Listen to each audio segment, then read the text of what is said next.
I'm going to beat you into the living death.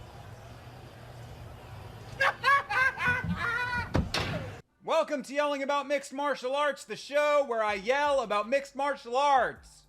Last time on this program, in reference to Endeavor forming a new company to house both the UFC and WWE, I said, now I do realize that since the early days of the sport, there has been a long and storied history of intertwining between professional wrestling and mixed martial arts, but that is where it should stay, in history.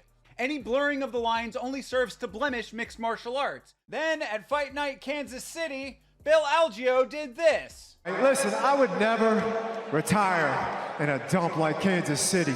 All right, I look around here, and all I see is a bunch of crack-wearing, Uber Eats driving, Bud Light drinking, down there all the Lincoln Sons of Guns. Then he said, I don't know if you've heard, but we've recently been bought out by the WWE, or we recently purchased the WWE, I believe. So, I'm trying to cross-train. Let's see what's up with, the next couple of years if they need some wrestlers. To which I replied, God damn it, will you shut the hell up? it didn't take long for someone to prove just how dumb, hokey, and unbecoming of a professional athlete this type of bullshit is, and will continue to be as long as these companies are linked. But take a seat in the back, Bill Algeo. There's always room for one more in the MMA clown car. Speaking of carnival attractions, Jake Paul and Nate Diaz are now scheduled for a boxing match coming up this August. This reminds me of a time that my father took me to a roadside circus when I was a very young boy.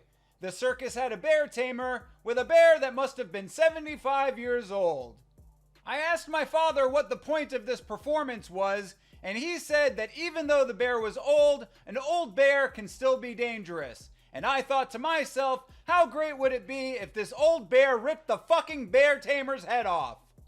Now this analogy does break down somewhat in the fact that the bear tamer would have had to have been larger than the bear, and both would have had to have been the same species, but to be frank, I don't think I could tell you where either of these two hominids fall on the evolutionary chart of man.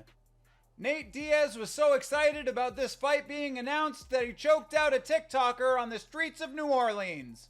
Being that he's actually an active fighter and doesn't pump bullshit rug pull crypto scams on Twitter, Nate Diaz might actually be the Bizarro World Dylan Dennis. Jake is also very happy to be back in the business of facing past their prime MMA fighters, proving that all it takes is one loss to a Love Island contestant to show you where your bread is buttered. In other news, Israel Adesanya has 99 problems, and a bitch appears to be every one of them. The middleweight champion of the world took to social media to deliver a scathing diatribe against his ex, accusing her of being a terrible person, going after his money, and generally being the archetypical woman that Bill Burr bases every one of his stand-up bits on. As Adesanya is generally rather private about his romantic life, this outburst does come as somewhat of a shock, but nothing is more shocking than the fact that his girlfriend is a woman and is not, in fact, a Naruto body pillow.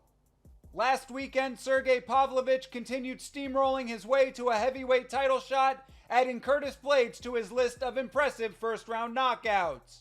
Sergei was obviously very concerned about this match, as this clip of him playing video poker mere hours before the fight clearly indicates. Sergei's on the slot machines before his big main event tonight. Cool, calm, and collected, baby. Curtis, you seem like a really great guy, and I've got a lot of love for you. But a wise man once said that wrestling is like a seatbelt. It only works if you use it. This fight really does show just how little depth there is in the heavyweight skills department. Out of the top 15, maybe 3 people actually know how to wrestle. The rest better hope for a first round knockout, or they end up in the territory of Kimbo Slice versus Dada 5000, a fight whose shittiness is the stuff of legend. The fact that Cyril Gane was hot-shotted to a title fight only to be out-wrestled by Francis Ngannou on 2 bum knees tells you everything you need to know about the well-roundedness of the fighters in the UFC heavyweight division. It also tells you that the only opponent John Jones has to worry about is the voice in the back of his head saying, "How could you not do that shot of tequila? You already bought the cocaine and the limes." Could John Jones get caught and put to sleep? It's possible, but he's faced power strikers before, and he controls distance too well for anyone in title contention to be a threat to him. So unless Stipe can pull a miracle out of his ass, John Jones will continue to reign supreme, and I will continue to be angry until the heat death of the universe. Well, until that day comes and the sun explodes, putting an end to my eternal torment, this is Thinker St. James reminding you that if you care this much about MMA, you too are a fucking moron.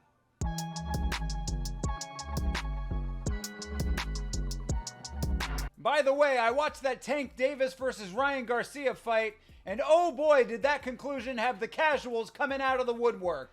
Bro, that shit was so obviously fixed. A body shot like that? How the fuck did that knock him out? Have you ever taken a shot to the liver? No? Macy Chiasson has. Maybe you should ask her how one of those feels, you fucking idiot. Heel to the liver. Look at that. Perfectly placed. Wow. It shut her body off. If you've ever been hit the liver, you know that you can. It shuts everything down. The whole thing really sucked for Ryan Garcia.